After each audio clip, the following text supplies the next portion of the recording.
Welcome to the Unstoppable Recording Machine Podcast. And now your host, EYAL Levy. Welcome to the URM Podcast. Thank you so much for being here.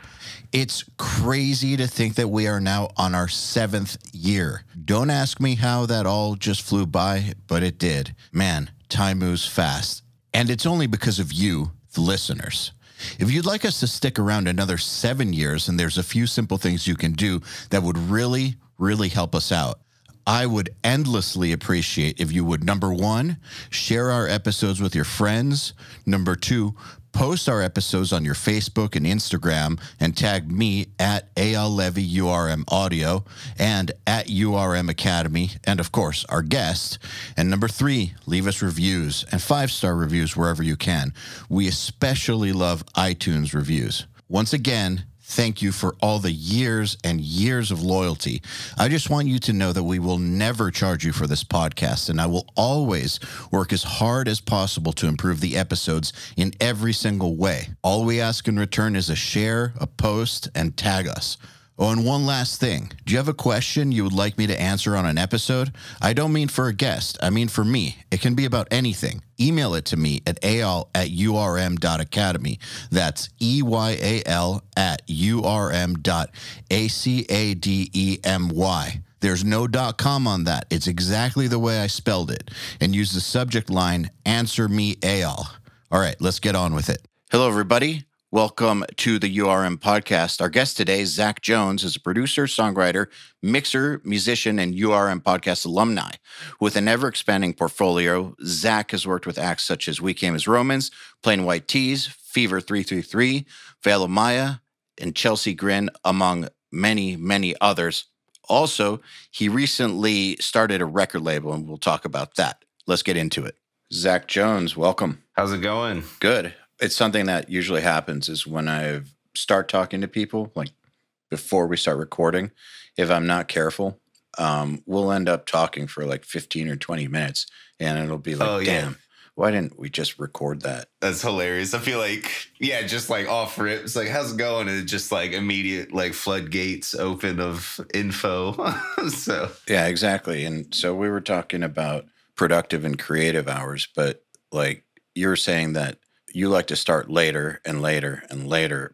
I was saying that I like to start earlier and earlier and earlier. Yeah, I feel like the system, because as of now, it's kind of, I haven't hired on anyone to like, work for me yet or anything like that. So I'm kind of just doing everything unless I do like a co-produced situation. But I usually try and do all my mixing from like 8 a.m. until, noon, whatever I have to do for the day. And then I do like my main session of like writing and production starting at noon until like dinner time. And then if I have to do a couple other little things, I'll do it later at night. But yeah, it's usually kind of like the workflow through the week. But I've realized like, if I'm having to write a song, it feels like early afternoon is the time for me to do that. But like the mixing and like extra production bits and all that, I feel like early morning or late night are when those feel the best. So I feel like I've got it to somewhat of a like good system now after a lot of trial and error. But, it's kind of just, that's kind of what works for me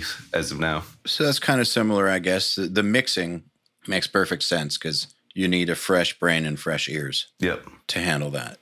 The thing that I've noticed is when writing music, I mean, I can do it at all times. And I, just like anybody else, it'll come to me at weird hours and when you don't want it to, and when you're not working on writing and all that. But as far as sitting down to write, still I could make it happen at any time, but nothing is better than waking up super early, like 5:30, warming up on guitar for like 30 minutes, and then by 6:30 or 7, be writing. Because like there's this level that my brain goes to that only does it then. I can wake that thing up for like 5 hours straight if I start early enough.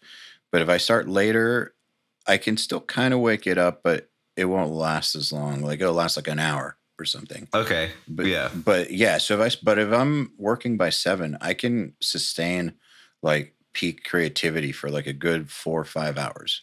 So Yeah. I have tried my hardest to learn how to go to bed earlier, and it's really, really hard for me. Yeah, it fluctuates for me. Like I'll have like I feel like this past week I was in bed at like 10:30, which is like never happens. And then Yeah. I'll have, some weeks where it's like 2 a.m. I'm still laying there, like, watching TV, trying to fall asleep. I'm sure there is like other people where they're like their time frame throughout the day is just constantly changing. Like I feel like I have like certain things that are like always the same, and then it's just there's like a lot of other pieces like that are constantly changing as far as like like sleep schedules and stuff like that. But like I'll still get up at the same time. Yeah, I don't know. Like some weeks, like I feel like if I get less sleep, I feel better throughout the week.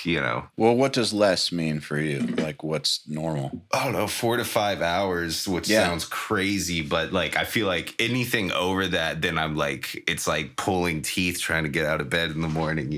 Okay, so closer to 4, that's starting to get red line-ish, but Yeah. above 6, then you're starting to get into lethargic mode. There's like this 5-hour sweet spot, but I feel like you can't sustain that. Like, Yeah. after several days of that, you have to like sleep longer. For sure. I think that's why I feel like I have weeks where it's like, yeah, I do like the 4 to 5 hour thing, and then I'll have like other weeks where it's like, yeah, like I'll be in bed at 10:30 and then sleep until like 8 or so. But yeah, it's definitely a back and forth thing. What I do, because I kind of stay at my girlfriend's place part-time, and when I'm with her, I sync to her schedule. Yeah. When at all possible, because she's very routine, and that's good for me. So she wakes up at 5:20, so I wake up with her.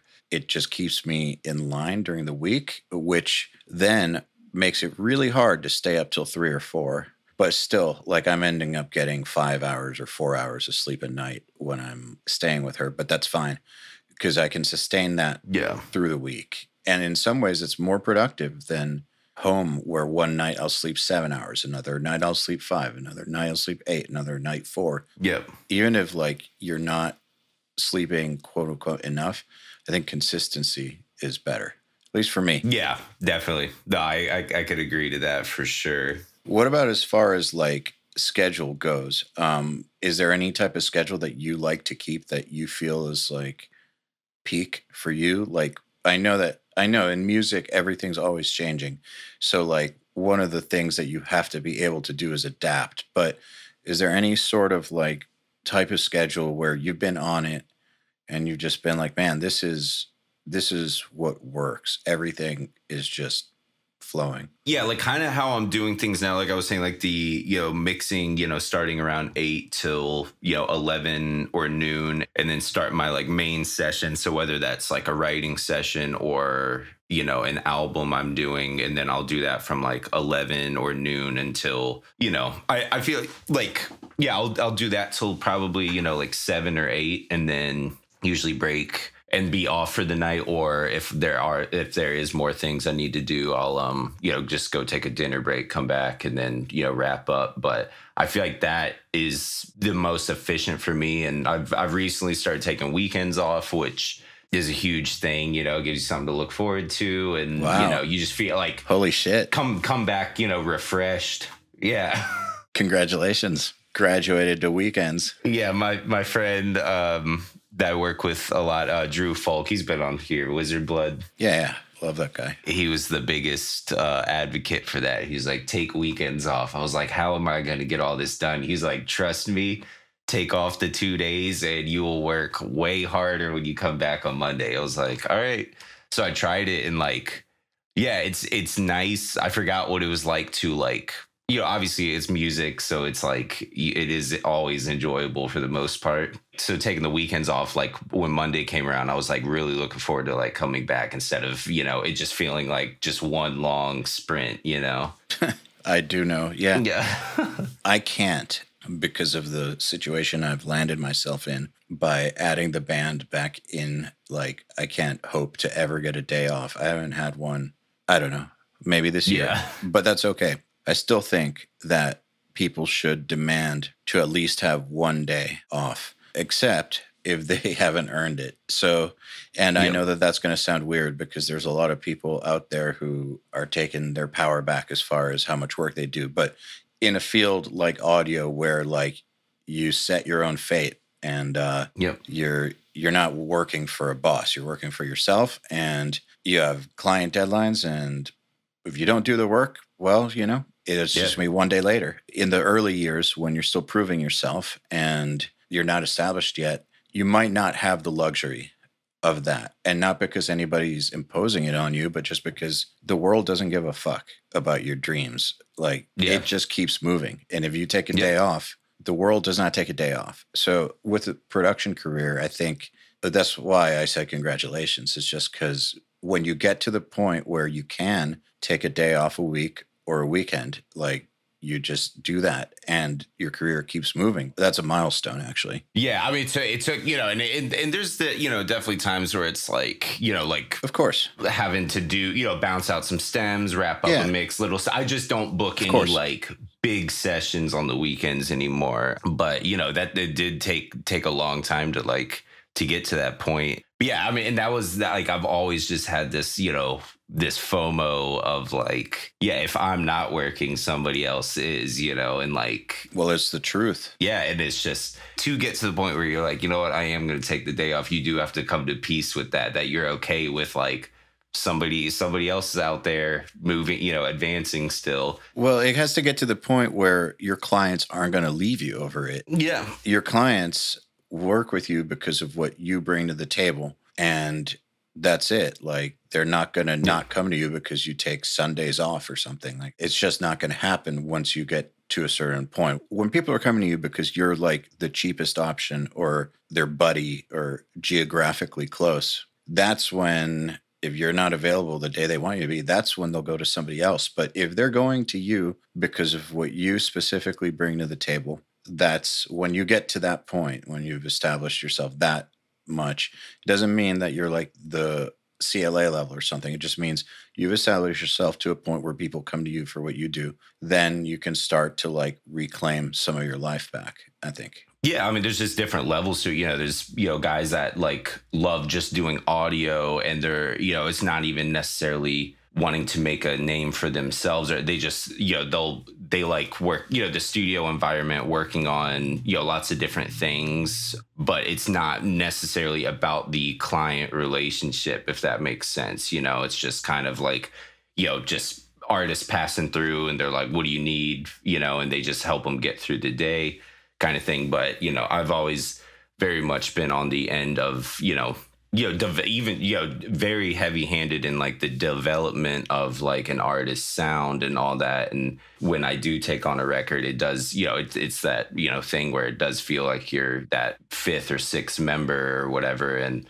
you know, those are just all like, whenever I take on anything, it's always got to be that for me. I think if it feels like shut up and push record, then it's just, you know, it's just not for me, I think. No, and there's people who are cool with that. God bless them. And I've had a couple of those, you know, in the past, and, you know, just to like try it. And I was like, okay, you know, which for me was more of just like a paycheck kind of thing, you know, at that point. And I was like, it's just isn't doing what I want to do like long term. So what I noticed when I did those kinds of gigs, that's what turned me off from it, because I'm not as good of an engineer as some other people, because that part of my brain that does the good stuff doesn't really come on gigs like that. It didn't. And I didn't know what to do to like make myself care. Yeah. Like, I can't make myself care about something I don't care about.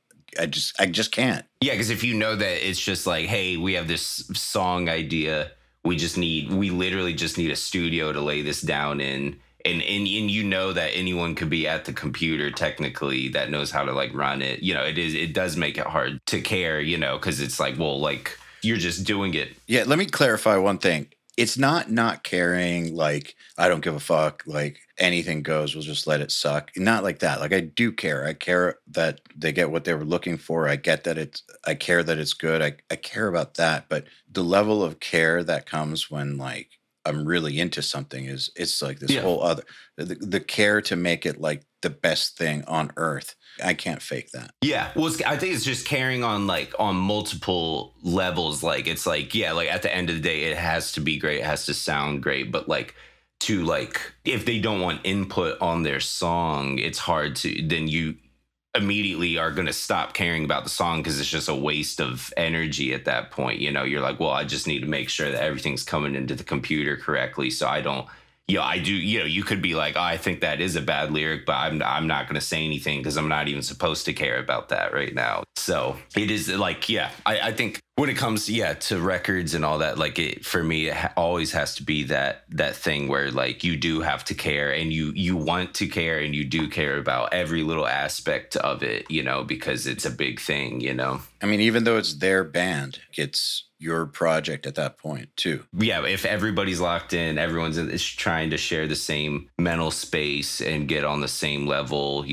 emotionally and everything. Like I think that's like when the coolest stuff is made, and like, how do you create that thing that only you and those other people in the room would create? And if anyone was removed from the equation, it wouldn't have turned out the same. I think that's like, that to me is the coolest part about like sessions and writing and all that, is like what happened in the room that day with those people. And that would have not happened if it weren't for that. For better or for worse? Yeah, I've always found that like fascinating because I've seen it so much, like especially out here, just how fast paced it is, how many sessions just constantly are happening. And like you start connecting the dots of like, oh, like, this wouldn't have happened ever if it weren't for this, or like it just starts to like make more sense. And like, I don't know, it's really cool to like dig in deeper with all of that. I don't know. Just out of curiosity, because the production style that we're talking about involves like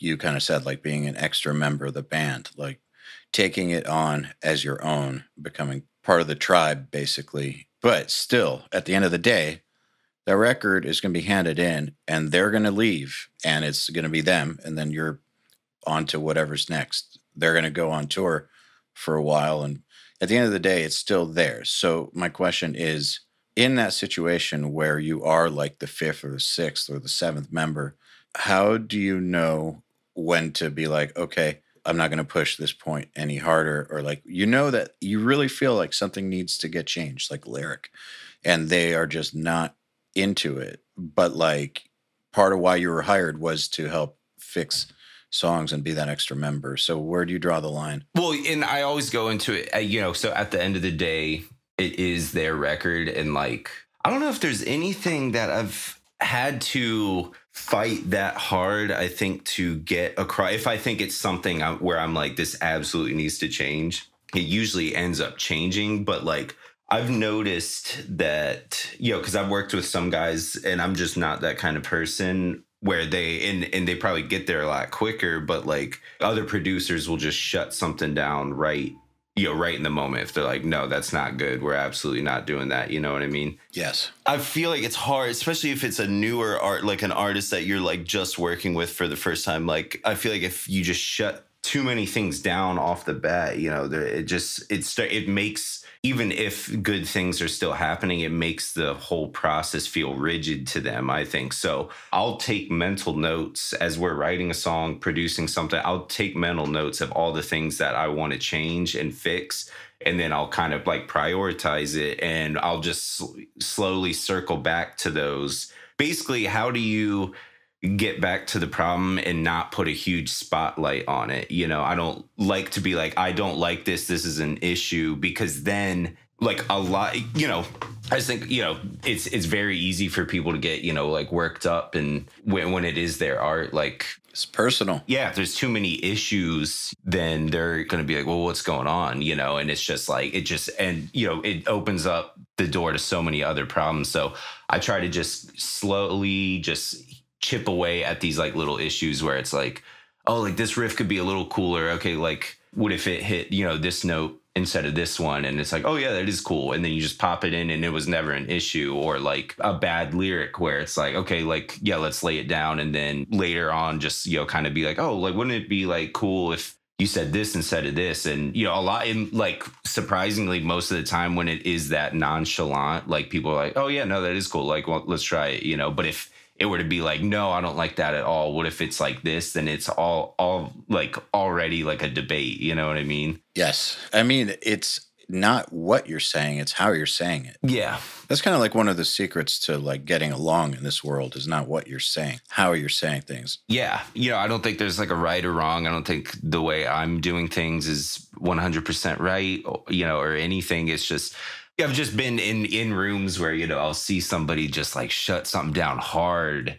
And I'm like, the only time I would do that is if I'm trying to get like a really pissed off emotional take out of somebody is when I would be like, yo, what are you doing? Like, that sounds awful, you know, which is very rare. Then you're going to have to deal with the consequences. You might get a great take, but you're going to have to deal with the fallout. Yeah. So it's just, yeah, I've seen all different aspects of it and like avenues, and it sounds probably just, you know, really like lame or whatever, but like in the studio, I don't like to, I try to just keep any negative like words, comments, anything out of it, you know, like I don't like telling, you know, saying no, or like, I don't like this, or that's bad, whatever. And like, I just try to keep everything positive moving forward, even if, you know, and it's most of the time, everybody in the room knows if something's not 100% there, but it's like all good. Like we're still moving forward. Let's work on this next part. Then once that part's great, it's like, okay, cool. Let's go back to this one. And it's like, you could probably solve it, you know, whatever issue it was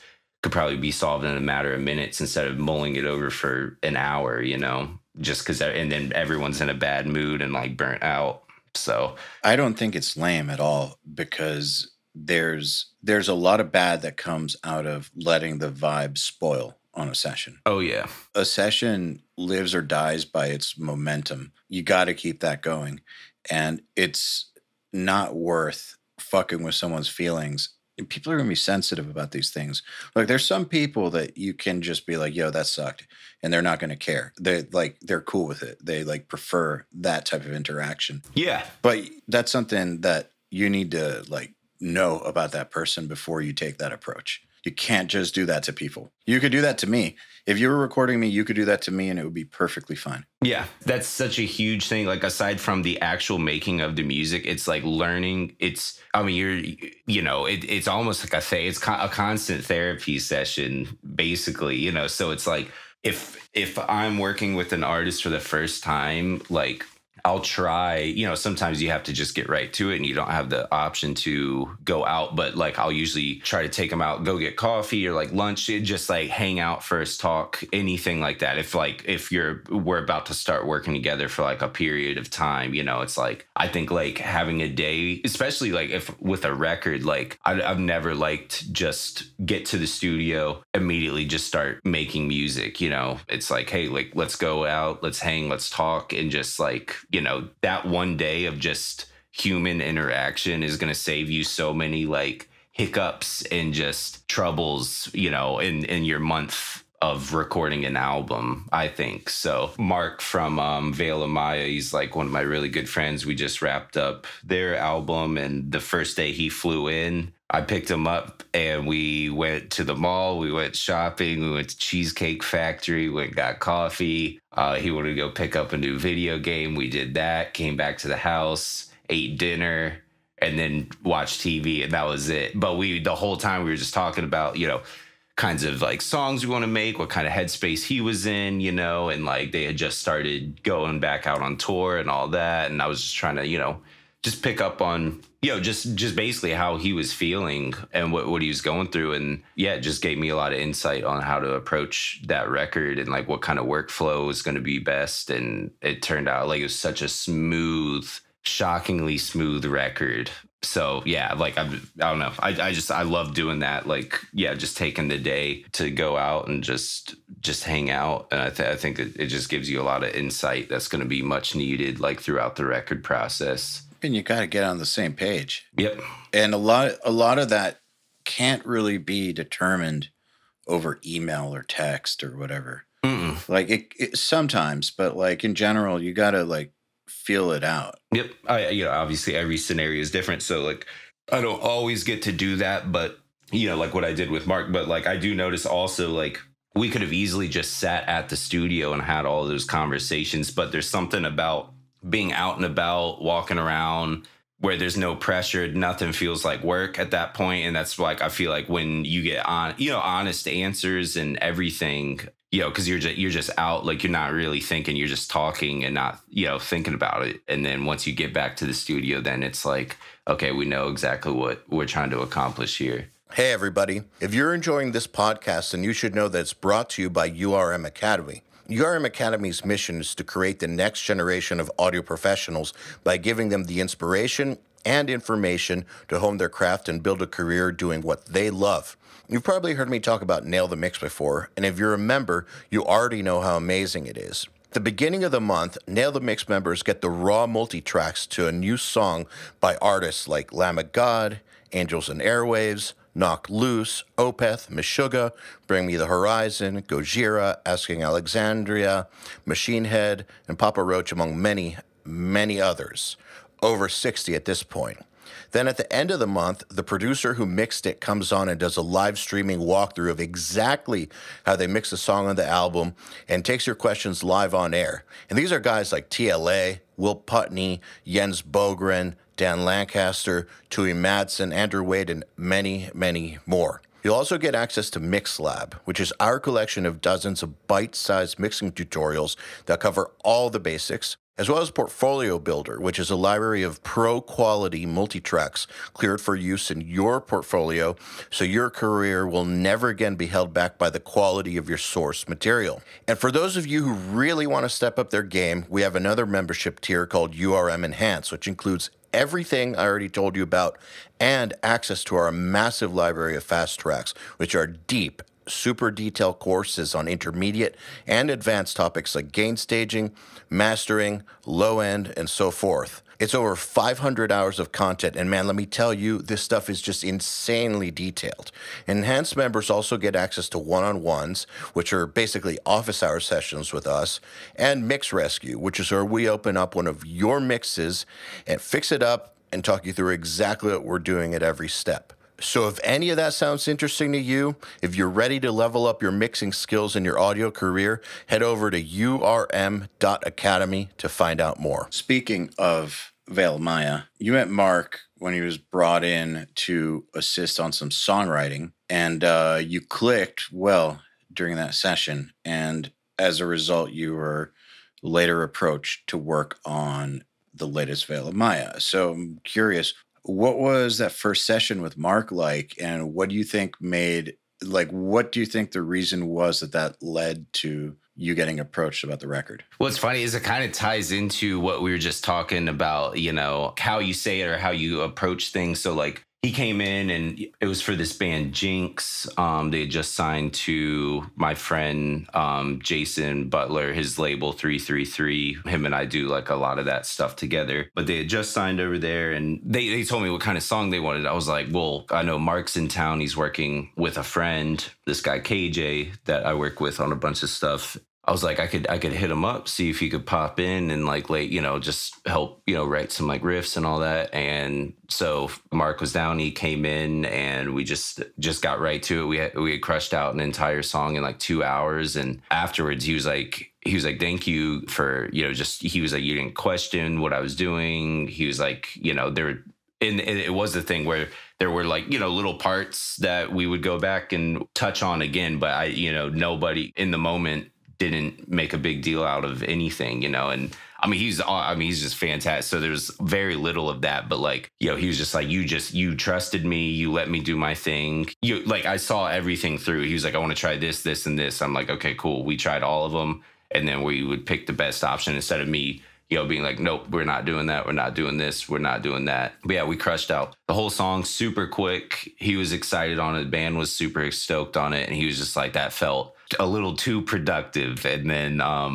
he was just like, yeah. So I don't know. I think we just clicked very well. And I think he just, from my understanding, I think just really enjoyed just the workflow and like, being able to try just all of the options, hear it back immediately, and he got to, make the decision. But yeah, it was a really cool workflow. But yeah, I think that is one of those things where, seeing that work and like kind of pay off like in the moment almost. It's interesting to understand why artists go back. It is another one of the milestones, I think, like being able to claim weekends. That's one milestone. Having repeat artists, it's another one. Every once in a while, you get these multi-platinum producers who only do one album per band because they're horrific to work with. Yep. They get another band in who saw the success of their previous client, and then they go and get tortured, but have a successful record. Like there's that, yeah. But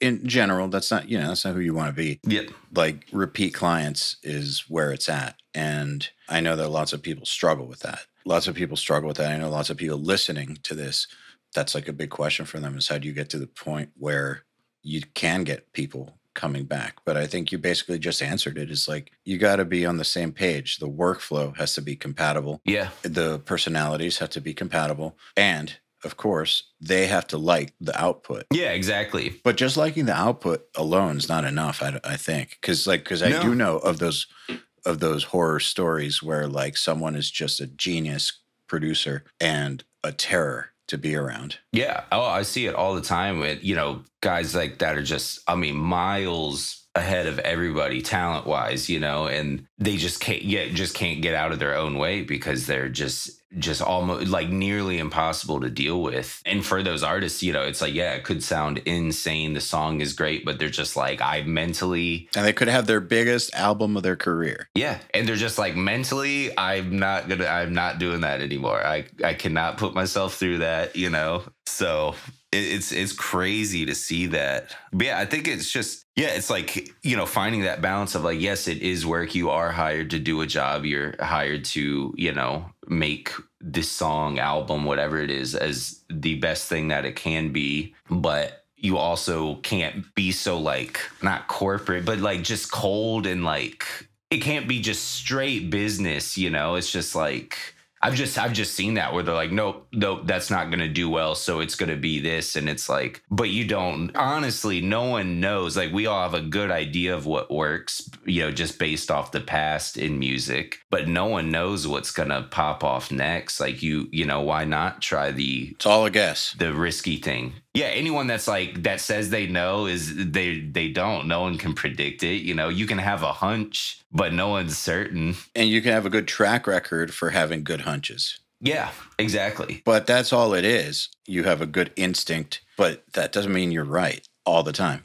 Yeah. Which, obviously does have value, but it's not certain. I think, it's just, it kind of just comes down to taste. Like, I feel like it's just people that do have those hunches and, do see things pan out close to whatever it was. Like, it's usually just because they have, they have like a good taste, I think, where they're like, this feels great. Like, this feels like, this gives me that feeling, whenever I'm trying to pick like singles or something, I'm like, it's finding that feeling of like, when I was like a kid before I even knew how to like play guitar or anything, just like whatever feeling it was when I turned on a song where, it's just like, you can't even explain it. You're just like, this feels just that. But you can, by just saying that feeling, like, yeah, exactly. So that's what I'm constantly looking for, which like, gets harder, the more you do it, because it's just such high output, so many things out there, it does like kind of, lose a little bit of that punch. But I don't know, when you have that song, you can feel it though, for sure. Like when yeah, it's like when everyone working on it listens to the playback and it's over and everyone just starts laughing because everyone knows that shit is sick. That's it, the laugh. Yeah, you just know. Yeah. If it's so good that everybody can only laugh, then you're in a great spot. I think that's the biggest thing, is like pulling out extreme emotions, whether it's excitement, happiness, anger, or like, if you're crying at the end of a song, you did your job too. It's just like, how do you make someone feel in the deepest level? And if you did that, then if the 5 people in the room are feeling the same thing, then chances are a lot of other people are going to feel that way too. So it's good to keep track of that, throughout the process. Yeah. So one thing that happens a lot, I was actually talking about this on a Riff Hard podcast yesterday as pertaining to writing, but I think it's the exact same. I've noticed this with mixing too, and with URM students. Like lots of people will hit me up about my writing and ask me all kinds of technical questions. Like, was I thinking of this theoretical thing while doing that? And it's like, no. Like they're saying, I'm trying to write something in your style. So in this part of this song, were you thinking of like adding this so that this harmonic movement could happen? It's like, no, I wasn't thinking of anything but writing something sick and that felt good. And I think that like they get too intellectual about these things. And it's the same with URM students with mixing and stuff. It's like they overthink these things when, why did you use this instead of this? Why did you use this instead of that? What in this scenario, why should I use this instead of that? When in reality, the most common real answer is because I like it, because it sounded awesome. Yeah. And there's a technical answer too, but like if people are not using that as like be all end all, like, do you like it? Then something's wrong. I think like if you don't know, then I guess. Yeah, I feel like recently too, like there's a few artists I've been working with, and and they're a little more in like the developmental stage, so they're still like learning quite a bit. I mean, we all are, but they really are. Yeah, like I mean, through and through, and they're like, well, what did they do? Why did it? I'm like, because it felt good. Whether it is like mixing, they're like, well, why would you use this 76 and not this one? And sometimes the answer is just like, that was just the one that my mouse came across first. It's just like, it's sorry to disappoint. Yeah. So yeah, sometimes it's just not an answer. It's just like, I don't know. I just grabbed that one and that's cool. And I love those moments where it's like, you just do something and you don't think about it and it just lives. And then then to watch somebody else get hung up on that little detail that you didn't even put a second of thought into, really, is... Well, the thing is, you did put the work into it leading up to that point, to where your instincts and your taste guide you. Your mouse might have just come up on that 76 first, but if you heard audio through it and didn't like it, you probably would have moved on to the next one. Yeah, exactly. But yeah, if you're just like, oh, that works, throw it on and it's doing what you want, then you're gonna just move on. I'm not gonna sit there and shoot out 8 of them and be like, oh, this one's a little better than the others, I think. Yeah, exactly. So the key is knowing that you like it. Yeah. And I've seen that. Like, I've had people, ask me, production mix questions, and they're like, well, what, how do you know which, what to do in this scenario, or they're like, what am I doing wrong? And I'm like, I mean, broad stroke, you could do this, and this, but like, the overall thing is like, is this gonna take a couple years for it to make sense? Like, I could tell you all the things that could be better in this mix or on this production, but you're not even gonna know why, or it's not gonna make sense until you've done it a handful of times, and maybe in 2 years or something, you'll be like, I get it now. Like, people that have just started, in the past 6 months, they're like, oh, my mix doesn't sound like that great. And I'm like, well, yeah, I mean, that's just that we all did it. I've wanted to tear my ears off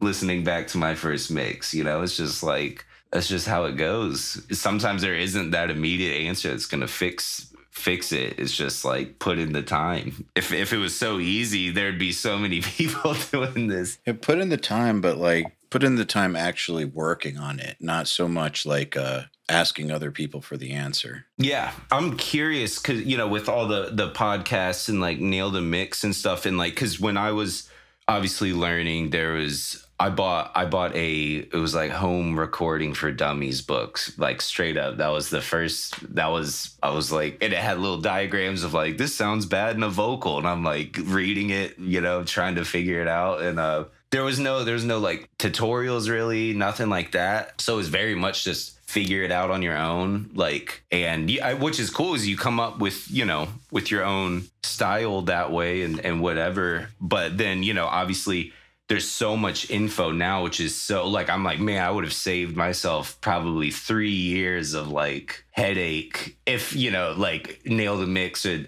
stuff were like a thing when I like had first started. But I was curious, do you think now that there is so much info and all that, do you think it's, you know, opened up people to be like overly analytical with why it is they're doing certain things now? Like, you know, because there's obviously like the people that can take, that are good at taking info and just kind of immediately being like, all right, cool, let me apply this to my thing. But then like we were talking about with like people like over analyzing, be like, well, why was it this and not this? And why was it this and not this? Or how'd you get here? You know, because like that wasn't a thing when I was, you know, like starting. I didn't really even have anyone to like bounce off of where I was like living. So yeah, I mean, I don't think we're creating the personality type. Those people have always been there. No, yeah, of course. This just gives them more of an opportunity to do that, I guess. But I don't think that it like is creating those people. They would have been doing that about it anyways. They just would have been like, well, just quietly going on message boards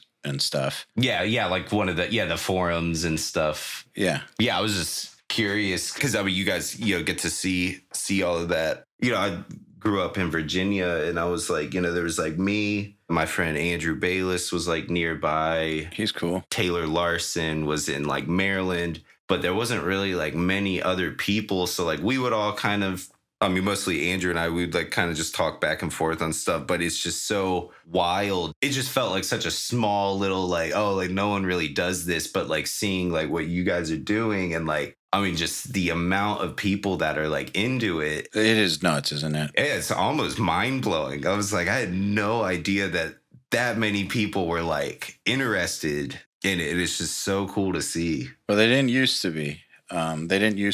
Yeah. You guys have opened up such a huge platform for it to not seem like it is obtainable, but I think like, you know, it was like almost feels like a myth, you know, like, and I'm sitting here like being all like, oh, back in my day, and it's not like that. It's not even that long ago.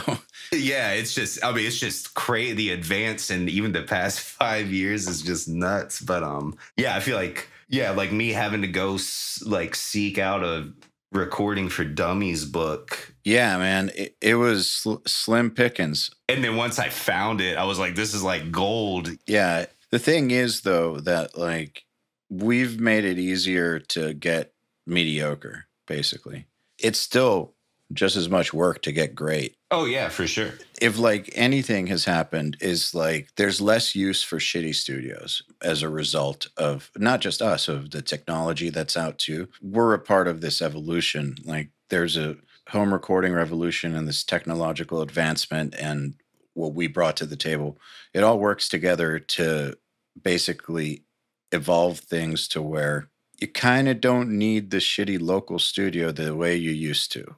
That's it. Like you just don't. Yeah. However, if anything, what we're doing, I think, really highlights when someone is really good, it really stands out. Now that like so many people are trying to do it and realizing just how difficult it is, like I think that it helps them appreciate why you should invest in like a good producer or a good mixer, because maybe the shit is not easy. I mean, that's a really good point, honestly, because like, yeah, I mean, obviously we're in the era of like, you know, self-produce, and anyone that can go buy a laptop and buy Logic or Cubase, Ableton, whatever, can technically be a producer now. You don't need like the crazy, you know, there's hit songs, like platinum songs being made on just a laptop on an airplane, you know. It's just like, that's just where we're at now. But you know, but it's still, I think it just shows people more than ever, I think, that like it's not about what you have, it's about, you know, like, yeah, like it's just crazy to see the people that are like, well, I went to like the studio and like the guy's got like all this stuff, but it sounds awful. Like the mixy or, you know, the bounce he sent back sounds terrible. And I'm like, yeah, like it's not that hard of a concept. Like It was always like that, though. yeah, exactly. I just think people now are like even more aware of it, which is cool. It's not what you have, it's like how you're using it. Man, there was a studio in Atlanta that like all the famous bands recorded at in the 90s. And okay, so when Brendan O'Brien used it, shit sounded great, of course. You know, Yeah. like I think he did like a Korn record there or something. You know, of course. Oh, okay, nice, amazing. yeah.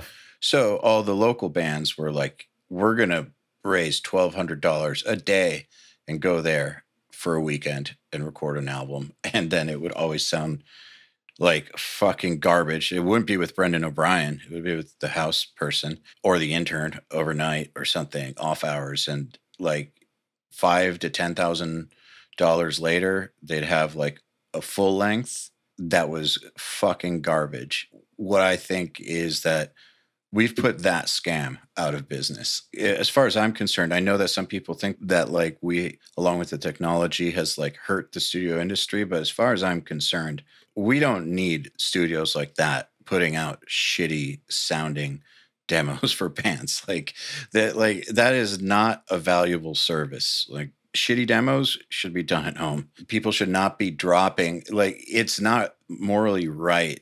Like, man, I remember one time where this band drove in, I won't say from where, just in case they're listening. And when they showed up, let's just say that I found out that someone had mortgaged a house. It was an unsigned band and they were fucking terrible. And they had mortgaged a house for the recording. It was too late to send them back. Had I known that that would happen, I would have sent them back. And yeah, like what we were doing is higher quality than, you know, that shitty local studio, but still with that terrible of a band, there's no way it would ever be really good. And I felt like it made me feel like a complete piece of shit to take their money. And when I think about like how many local studios just preyed on bands, taking thousands and thousands and thousands of dollars from horrible bands, putting out horrible mixes, we're part of what put an end to all of that. But I don't think we affected the top levels or like the truly great engineers and mixers, producers. Yeah. They're doing great. Like, Yeah. they're doing great. Maybe they're not getting $8 million budgets, but like there are a lot of people thriving from it, but they're actually good. That's the key. Yeah. I think it kind of comes back to, I mean, you know, well, it does come back to like what we were talking about earlier, where it's like, you know, how do you, yeah, I think you securing a long lasting career is by being for an artist, like that thing where like they can't just, if you're busy, they're not going to be like, well, we're just going to have to go to so-and-so, or we're just going to have to go elsewhere. Like they're going to wait, you know, whether it, you know, even if it's a couple days or whatever, because you're giving them something that they can't get elsewhere, you know? Totally. I've got to wrap this up in a few, but there's one last thing I want to talk to you about, which is that you just announced your first artist on your new label venture, Blood Honey. Tell me about that. Yeah, so my friend and I, Daniel McCartney, he's had a label for a minute, and, you know, kind of similar to with Jason Butler, who's in Fever. He has his label 333. So I've kind of, you know, produced a lot of the things on both of those labels. And Daniel and I have been, you know, working on like a lot of different stuff, like with his label, and then just some of the artists that he's an agent for. And then we kind of were just talking one day, and he was like, hey, like, why don't we just like start something? We've just seen a lot of like cool things happen with his. So he's like, why don't we like do something where, you know, you're like, you know, you're running it, you're in charge of like what's signing. And yeah, so, you know, we set it up in a way where, you know, I produce, you know, and like write with, you know, the artists and whatnot. And, you know, we're going to keep it pretty like small and tight at first, just kind of leaning into a lot of the weirder aspects of like the whole rock and metal and like electronic wave that's like happening. So like, I don't know if you like follow that like playlist on Spotify, like Misfits 2.0, but there's just some of the artists on there like just doing this. No, but I'm going to go check it right now so I don't forget. Definitely check it out. There's just, you know, a lot of the artists I work on are kind of under that, like Nova Twins, Scene Queen. You'll see like Fever 333 on there. Yeah, and then Hades, who I just signed. But yeah, it's just Bring Me is like a huge thing over there. And it's just like that crossover of like kind of just rule breaking, which has kind of always been not only like my production style, but just like my taste in music. Is like anything that just feels kind of wrong is a lot of times my favorite stuff. So I don't know, it just made a lot of sense when we like started it and like kind of knew exactly where we wanted to, what kind of artists we wanted to sign, what we wanted to do with it, how we wanted to run it. Nice. Well, I wish you a lot of luck with it. Thank you. And it's been a pleasure having you on. Yes, thank you for having me. I was looking forward to this. All right, then. Another URM podcast episode in the bag. Please remember to share our episodes with your friends, as well as post them to your Facebook and Instagram or any social media you use. Please tag me at EYAL Levy URM Audio at URM Academy, and of course, tag our guests as well. I mean, they really do appreciate it. In addition, do you have any questions for me about anything? Email them to me at eyal@urm.academy. That's EYAL at urm.academy, and use the subject line, Answer Me EYAL. All right, then. Till next time, happy mixing. You've been listening to the Unstoppable Recording Machine Podcast. To ask us questions, make suggestions, and interact, visit urm.academy and press the podcast link today.